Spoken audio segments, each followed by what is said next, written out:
Okay, so here is the KW1 Lishi tool. This tool is very easy to pick locks with. KW1 Keyways are usually very easy locks to pick they're very easy locks to pick either way, but this tool has made it even easier. Right here we have each of the spaces. Looks like it's got a little bit of lubrication on it from the last time I used it. Let me wipe some of that off here. But at the top you'll see the 5 spaces. Over here on the right you'll see all the depths. So actually this is a 2-in-1 picking tool. So once you have the lock picked, you're actually able to decode it, and you could code cut a key if that was necessary. But in this video I'm just going to show you how to use it to pick locks.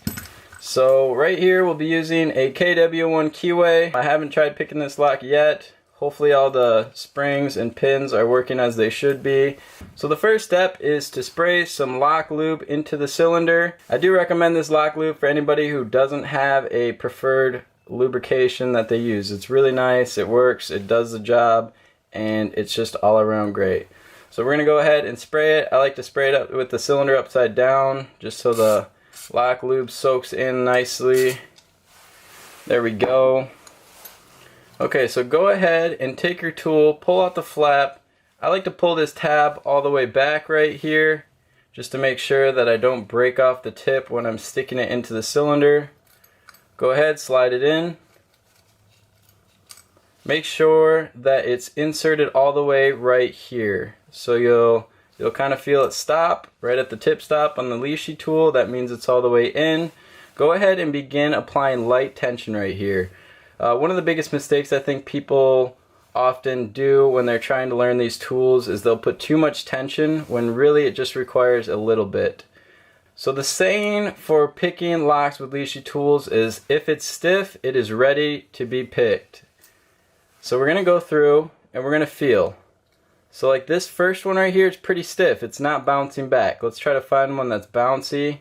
So this one's bouncy, so that means it's not ready to be picked. But since this one is stiff, we're going to go ahead and slowly pull it down until it clicks into place, like so.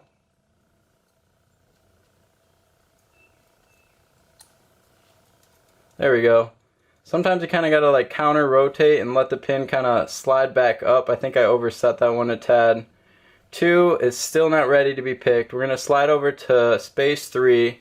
3 is pretty stiff, so we're going to go ahead and pull it down until it is bouncy. There we go. That one fell right into place. We'll go to 4. That one's stiff, ready to be picked. Let's go ahead and pick it. There we go. It's bouncy. That is a good sign. 5 is ready to be picked. And just like that, we have picked the lock. I'm going to go ahead and reset the cylinder.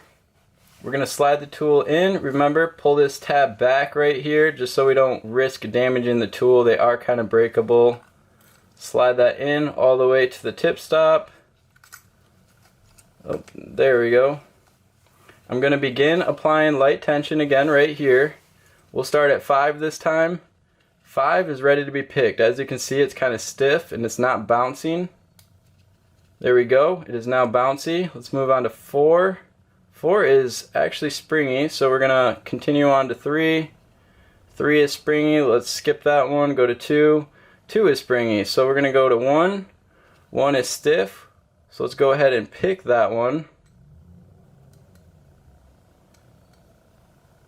I like to kind of just ease it down until it falls into place. Looks like I overset that one again here, so I'm going to kind of counter rotate. There we go. That's where we want it. Let's go back to 2. 2 is ready, so let's go ahead and pick that one. Bouncy, good to go. 3 is ready. Pull it down. There we go.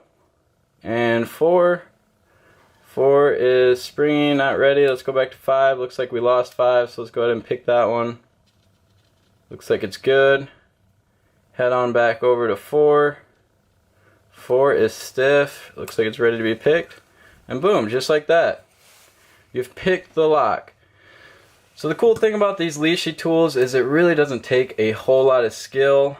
So I've said it once in my other videos and I'll say it again, I'm pretty sure the average person could pick up one of these tools and with about let's say an hour of practice, they could become a decent lock picker.